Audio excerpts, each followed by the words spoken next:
Dude, I'm telling you, I woke up and there's a new door in our apartment. Norman slurs to me excitedly. There's a room attached to our living room. I smirk and shake my head. It had been a long football practice, and I just wanted to lie down. But my roommate is blocking off my door, rambling away. I swear to God, man, He adds. there's an extra door in our living room. You're drunk, Norm. Or high. Or both. I answer. Come on, Brett. Would you please come look at this shit? Fine. I grumble back. But as soon as I tell that you're not having a bad trip, I'm going to bed. And you don't get to bug me again, alright? He grins widely. Yeah, for sure, man. My noodle-armed roommate gestures for me to come forward. I slough along, muscles aching from that bad tackle I took. Then I reach the living room. I freeze. I told you, dude.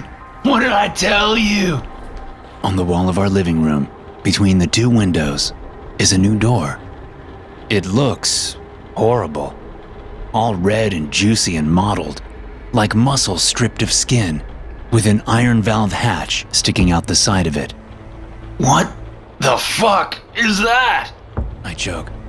I don't know, man. Norman replies. But it just kinda appeared. I promise you, I ain't making this up. No, I believe you. There was no way Norman of all people could fake something like this. We all love him, but all he ever does is lounge around smoking pot. There's no way he has the crafting skills or the energy to make something this real looking. Probably a good thing he smokes so much, or we'd be both freaking out right now. I step forward and look at it closer. It's less of an official door, and more like this thing broke a hole in the wall and stuffed itself there. Bro, should we, open the meat door? Norman slurs. No, don't do that. I order him. I think the last thing we want to do is open the door. I pull out my cell phone and start taking a video. So, this thing just appeared in our apartment. I narrate to the video. We don't know what the fuck it is. I wander slowly towards it. It looks like an open, weeping wound. Marbled colors between bright red and dull red, like blood and organs are mixed together. I get close enough to show the door handle on the video camera. I mean, we think it's a door. I murmur. I want to open the meat door, man. Norman slurs. I ignore him and walk to the side of the door. I go to our window and unlatch it with one hand. Once I slide it open, I can stick my head and the phone out of the building. It's a dark and stormy night, and the rain pricks me with how hard it's beating down. The howling wind almost rips the phone right out of my hand. The phone probably can't see a thing, but I can. The outside of the door is here. It's a huge, fleshly growth grafted onto the side of our apartment building like a tumor. Oh, God. I pull my head back in and brush the rain out of my hair. I don't know if you can see that, I say to the video. but that was, like, a tumor attached to the side of our apartment building. That's where this door leads to, I guess. Oh, dude, no way. Norman giggles. It carries on outside? That's awesome. Before I can stop him, Norman strides towards the door and reaches for the handle. Hey, Norman. Bro, stop. What are you doing? Come on. You know you want to know what's in the meat door. I extend a hand towards him. I don't think we should touch it, Norm. We should probably call somebody. Who? He slurs. The cops? I pause. I don't know. Come on, man.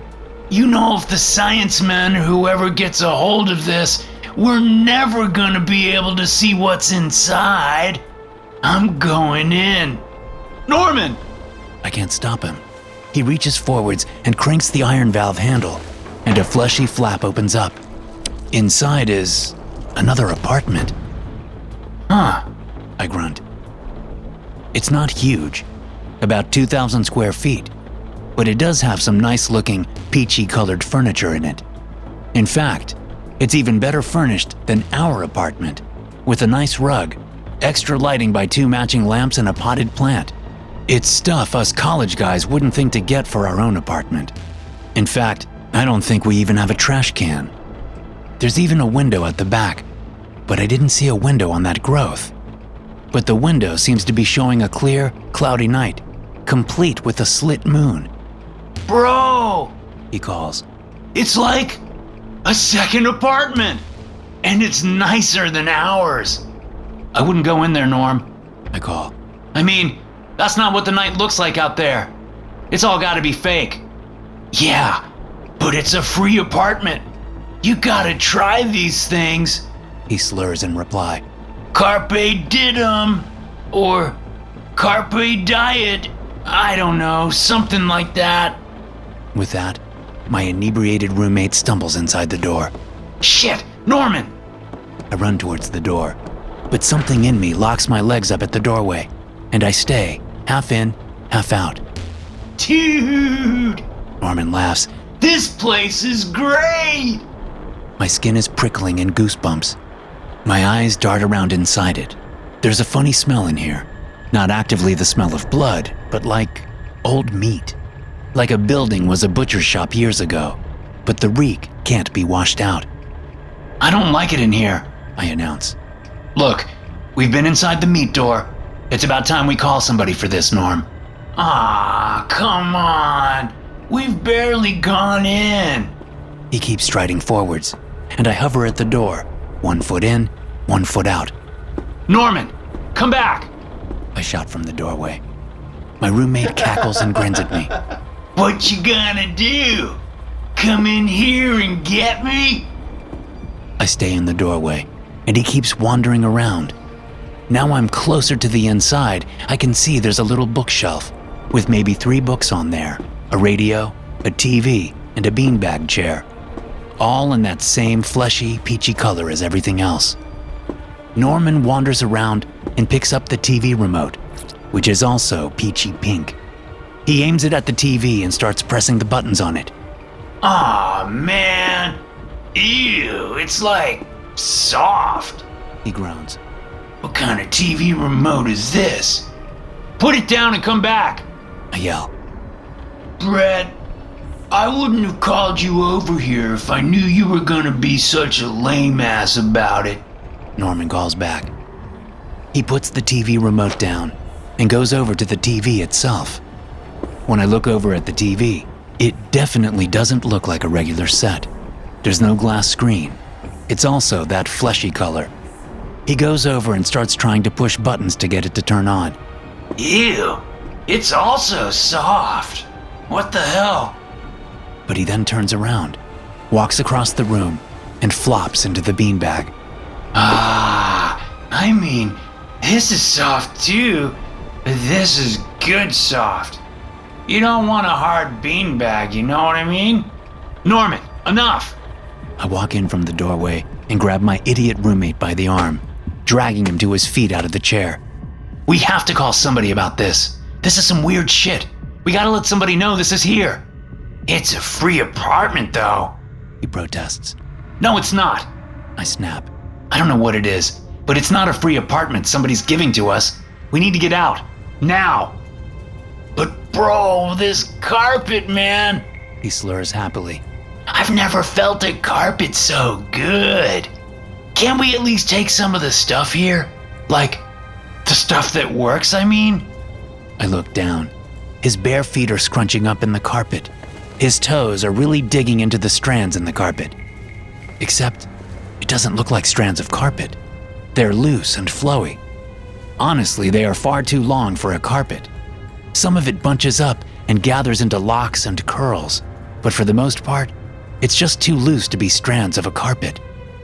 What is that? I don't know what kind of material that could be. I realize I still have my phone in my hand, and I turn it down to see before kneeling down. It is soft under my knees, but then I take my free hand and run my fingers through the strands. The thin strands run through my fingers, and the sensation is familiar. I know this material. I've run my fingers through it before. But then I dig through the material and reach the bottom of the carpet. My heart stops. I taste bile in my mouth. Fuck, Norman! This is hair! I yelp. What? He asks. This is human hair! I leap to my feet. Oh my god! Oh my god! I step closer to the little TV stand holding the TV up. I run my fingers over where the glass screen should be. It's soft and warm, with just the tiniest prickling of invisible hairs studding it. Norman! This is human skin! I shout. We need to get the fuck out of here! I grab the moron by his arm and start sprinting towards the door. It's not there anymore. Oh god! Where's the door? Norman slurs drunkenly. I don't know! I howl back. I let go of his arm and whip around in circles, over and over again, looking for it. It's just gone. The window is too. The room, just a mass of pink skin, starts breathing. It heaves a breath in. The walls bulge out with the breath. It comes closer. The breath releases. The skin walls stretch out again. It stays close to us. The skin walls are closing in. There's nowhere to escape to. Oh god! Oh god! I wheel around to Norman and scream at him. Why'd you drag us in here? The walls keep coming closer, breath by breath. Eventually, I'm huddling into the small space in the center. Whoa, dude! Norman yelps. I look over. The skin wall closest to Norman has peeled back its skin, revealing its raw, fleshy insides. The same mottled red color comes in and oozes closer to Norman. He shrieks and huddles closer to me, but the walls keep coming closer. The raw, fleshy bit reaches forwards and touches the back of Norman's arm. Bright red streaks spread up his arm as soon as contact is made. Norman screams. He tries to pull away. His body shoves forwards and hits me. I stumble backwards on the squishy ground. There's a shriek followed by a disgusting squelch in front of me. I look up in time to see the streaks all over Norman's body open up and peel back, revealing his bare, pulsing, weeping muscle. Norman! His skin opens up and spreads out. I see the skin strip off Norman's body, and the greater mass starts reeling in Norman's skin. I watch my roommate's skin meld and graft onto the skin already there. His skinless body hangs from where it snagged him, lolling like a puppet without strings. With the skin drawn away, the wall starts closing in on Norman, sucking him in. Then the wall's skin folds back over the open wound. Holy shit! Holy shit! No! I gasp. Then, in front of me, the floor starts bulging. I back away, keenly aware of the wall behind me. Through the floor, a rib cage appears. It's completely flattened and reformed into a perfectly square shape. Once it's up, 4 large bones, 2 femurs and 2 other large bones come up underneath it, carrying the flattened rib cage. After it comes up, I see skin start sloughing over the structure, covering it from top to bottom with Norman's skin. Once the coffee table of skin and bone is built, it shuffles across the floor by itself and comes to rest next to the beanbag. My chest is heaving. My vision is blurring. My head whips back and forth. There's no door, no window, no escape. The walls are still closing in, the pieces of human furniture bunching up as the space gets smaller and smaller. My back hits the warm, wet wall. Red-hot agony scatters across my shoulder blades. I scream. I look down and see red streaks across my hands.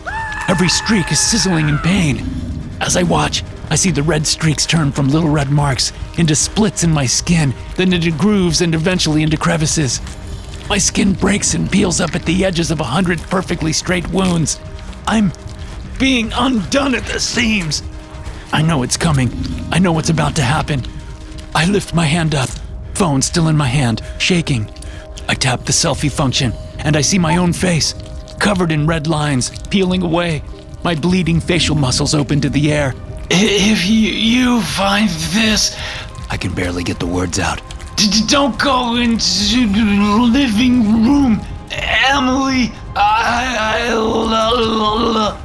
Then, an explosion of agony. I'm torn. I can feel my skin rip off piece by piece. There's so much pain that it fades. I go entirely numb. I can't feel anymore. I can only hear. And I can hear the soggy, sickening tearing of my own skin off my body. My head flops forward. My limbs hang. I can see everything getting darker. There's fleshy mass closing in on me. Soon, The darkness closes in on me. I think the words I wasn't able to say. Emily, I love you. And then, and then, nothing. If you enjoyed this story, there are hundreds more like it on my other podcast called The SCP Experience. SCPs refer to a collection of fictional anomalies documented by the SCP Foundation. These entities range from objects and creatures to phenomena, each possessing unique, often supernatural or inexplicable properties, which the Foundation seeks to secure and study while protecting humanity from their potential dangers. The following is the description for SCP-2, which is the entity involved in this story. SCP-2 resembles a tumorous, fleshy growth with a volume of roughly 2,000 square feet. An iron valve hatch on one side leads to its interior, which appears to be a standard, low-rent apartment of modest size. One wall of the room possesses a single window, though no such opening is visible from the exterior. The room contains furniture which, upon close examination, appears to be sculpted bone, woven hair, and various other biological substances produced by the human body. All matter tested thus far show independent or fragmented DNA sequences for each object in the room.